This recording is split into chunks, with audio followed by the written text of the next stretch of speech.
Afternoon one and all, time for the gameplay video. Today we have the T57 ridiculously OP heavy playing Widepark on the terrible spawn.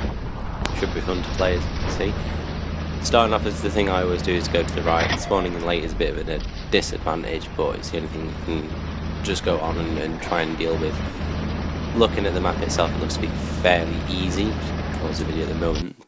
For the spread of our teams, bar the couple of heavy sat on base, there's probably a reason for that. We're quite well spread across the map, and the one point over the right side of the map where I am now, it makes it a little bit easier seeing that I've got 3 heavies in front of me, 1 behind me, and a medium on the hill spotting.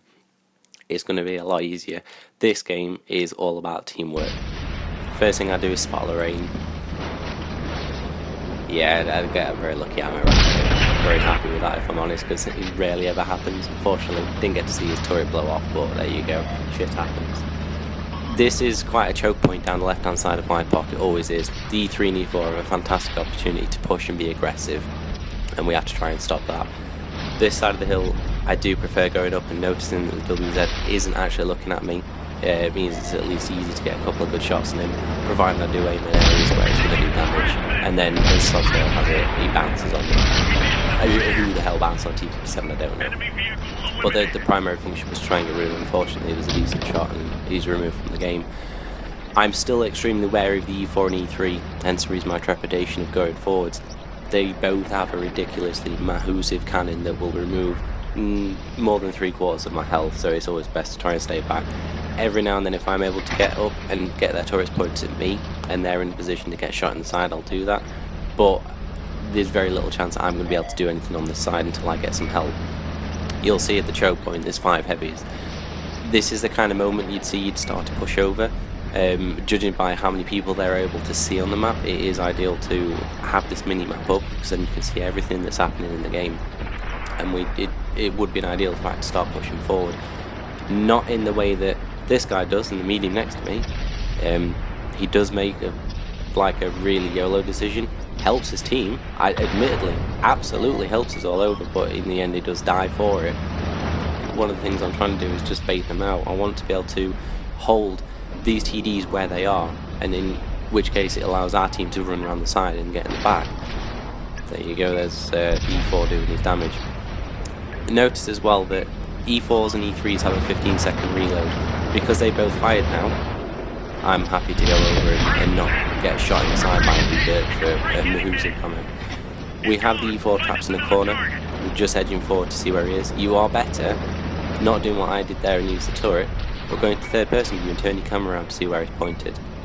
Because as it is for the time being, you don't want to be putting the tank anywhere near. First person view, you are likely in every way not to be able to do anything for him.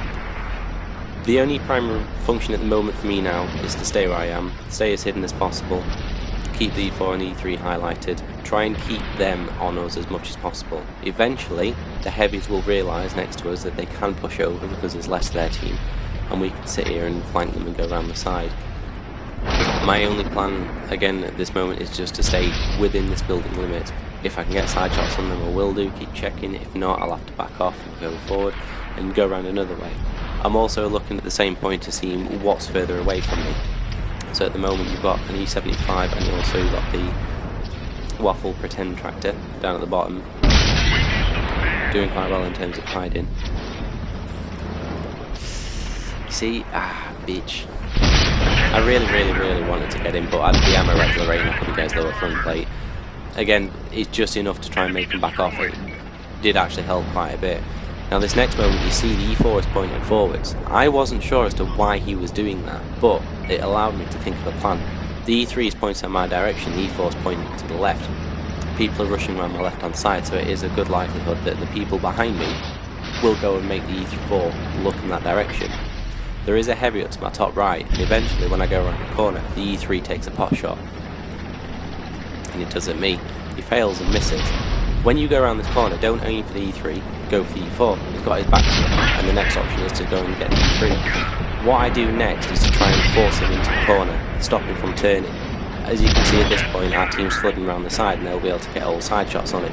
As long as I go forward and make sure that he can't shoot me with his turret, I'm happy to be in the corner and block him in. Eventually it does get him killed, but that is the point at which you go around a corner, you see that you have a shot on another vehicle, not the one that shot at you, and that's the point at which you should go for the other one. Knowing that the E3 has a 13 to 14 second reload depending on what perks it's got, maximum I think is about 14, then you've got plenty of time to make a decision, and because I'm in an auto loader I'm very much able to put multiple shots on vehicles, and because I knew he was enough to die, I was more than happy to go for the E4, protect the team going around, stop the E3 from moving and being able to turn around and get me, and then allow the team to take him out. Not so much bothered to take him out myself because I had a reload, but enough to be able to let them do the job for me. It's kind of worked going down this side. It's not something that really happens on a regular basis, but thankfully because the team was there to do the job, it's all worked out hunky-dory. The last two tanks being the Jaegeru and the E100, not much of a chance for them to win the game now, let's be honest. I mean, there's multiple tier 10s still in this game on our team, and it's just a case of clearing up the mess. But this is an example of people who are sacrificing themselves for the team, the Centurion being one of them, and other people working together as a team in order to win the game, regardless of the cost of their tank. Fortunately, as luck would have it, I wasn't too badly damaged in this entire game, and as it turned out, that's how it went. I don't think I even used premium rounds in this game as well, but it's just a really good example of, if you can sacrifice yourself, do so, because it will allow your team to help out. And in the way that it's gone in this game, you might have died early on and not got much for it, but you've got the win and you've got more XP than what you would have done for losing in the same scenario. So that as much as this game goes, I would assume that everyone would listen and play as a team and stop thinking for themselves, because it's the only way you're going to win the game. And as ever, please like, subscribe and share the video as much as you want. Trying to get some more subs going, and I will be live streaming every now and then. Check out some other videos I've got. Cheers.